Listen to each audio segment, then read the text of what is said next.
Not like he can transform. Hey, Darkwing! Oh, my finger can transform. Guess which one? Allow me.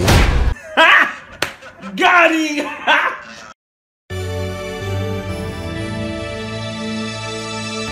You ever see a movie that proved every grievance you had about a franchise right? That's what Transformers 1 did for me. For years, I've been wanting a fully animated Transformers film that kept things focused on the bots. A modern one, jeez. The Michael Bay travesties had people thirsting for a while for some good Transformers rep in cinema. Between the annoying humans and how disposable the Transformers were treated, also Shia LaBeouf, it's easy to see why fans got tired of the franchise. They started making some corrections with Bumblebee and Rise of the Beast, but it was too little too late, which is weird since Rise of the Beast was last year from this movie. But I digress. This is the second theatrical animated movie for Transformers since the first one came out in the 80s, which was more a follow-up movie to the series. This more operates as a new universe, just starting from the very beginning of things. They actually decided to go into the direction of showcasing what Cybertron is and how it works, which we've all wanted to see finally, so it's great that they're doing it this time around. So what's the story? Transformers 1 follows two minor bots named Orion Pax and D16, the two that would become Optimus Prime and Megatron. They dream of making a name for themselves and all other minors by setting out to find the matrix of leadership, something that can save their dying planet called Cybertron. It's a movie that does justice to the Transformers mythos. It's something we've all wanted, while also being a compelling coming-of-age story. They explore Optimus and Megatron's friendship pretty well here, even to its heartbreaking conclusion of them becoming one of the greatest archenemies of all time. You get this feeling of a true brotherhood that's just tragic to see end, and it's done effectively. The live-action movies made us forget that you're supposed to care about the bots, genuinely, okay? They're supposed to be autonomous beings who we're supposed to care about. In the Michael Bay movies, the Transformers were always so disposable. Even if they did bring your favorite Transformer in, it didn't matter because they usually got killed off or just had no time dedicated to them. But this one thankfully said, let's just hone in on a few and make you actually care about them. I just have to appreciate the fact that they're learning. They're finally learning. Honestly, it's kind of funny how with each movie that's done by a different director and only has Michael Bay as a producer, but more in a hands-off approach, it ends up getting so much better. Like they understood, oh yeah, explosions don't make up a story. I'm just so happy we're finally in good times with Transformers now. We live in such special times. And this movie actually said, let's make you care. There's proper build up to Megatron's hatred that is almost justified. Obviously, you're not supposed to agree with him, but you understand how he came to his conclusions. Optimus, on the other hand, starts as a snarky show-off type that grows into the inspirational leader we all know him as. It's pretty good how they did his story, honestly. You see a natural progression from this snarky jerk to this very inspirational leader. It's amazing how it turns out so well. I'm honestly surprised they understood that about Optimus, is that he's supposed to be inspirational, but they clearly wanted to take you on a journey with him. They wanted you to see him grow, because we don't want to operate from he's already the inspirational leader and everything. We gotta break him down and build him up.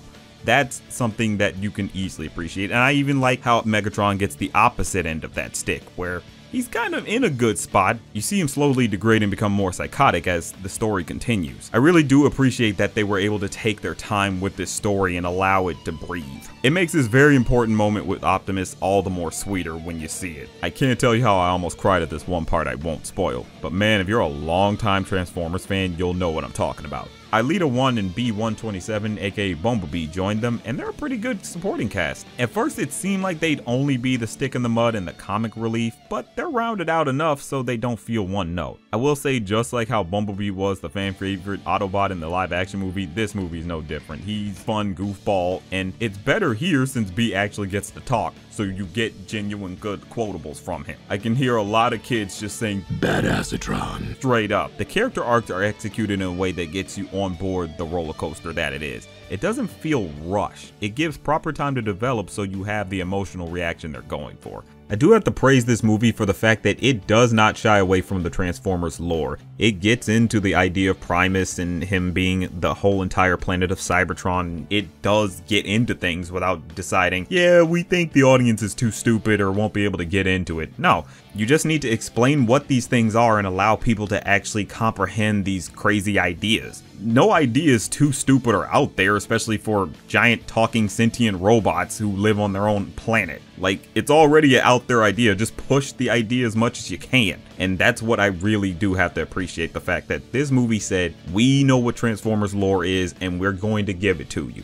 We're not gonna just overload you with anything, just give you the bare bones basics of things. I just like that they managed to keep it simple. I have to praise how good this movie looks though. It's just gorgeous with its use of lighting on metal surfaces. It has this sleekness to it that CGI excels at, and when it comes to the action, this fully takes advantage of it fully being animated.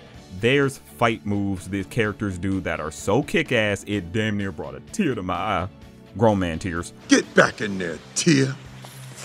It just shows Transformers was always meant to be animated. Hint, hint, Minecraft. Between this and the first animated movie, these animated properties work best when they're, you know, animated. That's impossible. Hell, you even gotta give it up to the celebrity voice cast. I know we have some contentions here, but they actually did really good with the voice cast. Chris Hemsworth, you may think he doesn't work as Optimus, but as the story goes on, you really feel it. You feel him become Optimus. And the same thing goes for Brian Tyree Henry. He actually pulls off Megatron perfectly. It's honestly amazing how these two actors who you think wouldn't be able to pull it off do perfectly well here. It's amazing to see them grow into the roles as you see them performing them. The same could be said for Scarlett Johansson and Keegan-Michael Key. They do pretty well too. It's just an amazing voice cast that really did not waste any talent here. They got their money's worth with this talent. The only one voice that felt kinda wasted was Steve Buscemi, mainly on the basis of they got him, but they didn't do a lot with him. They held it back a little bit, or just didn't utilize him as much as they should have. That's the only time that's like, they could have done more with that voice. That's all that is. He wasn't bad, but just could have been used more. The villain, who I won't reveal, could have been punched up a bit in their villainy.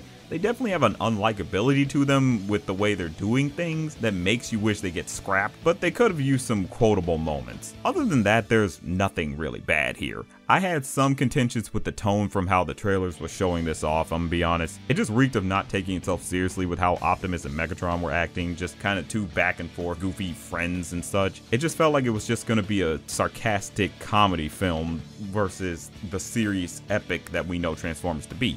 Thankfully, it was just bad trailer-citis. There's some teeth to the story. It actually allows for this to be an epic that has genuine tragedy and triumph to it. You feel the emotional turmoil of the characters as they're on their quest. I'm not lying when I tell you the story was so good, my theater applauded when it ended. Hell, some tried applauding at other moments in the movie that were rightfully so. That shows this truly is what fans have been waiting for in a Transformers film.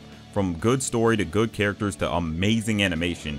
If you're a major Transformers fan waiting for good rep, or someone who just wants an engaging epic quest, Transformers 1 is certainly more than meets the eye.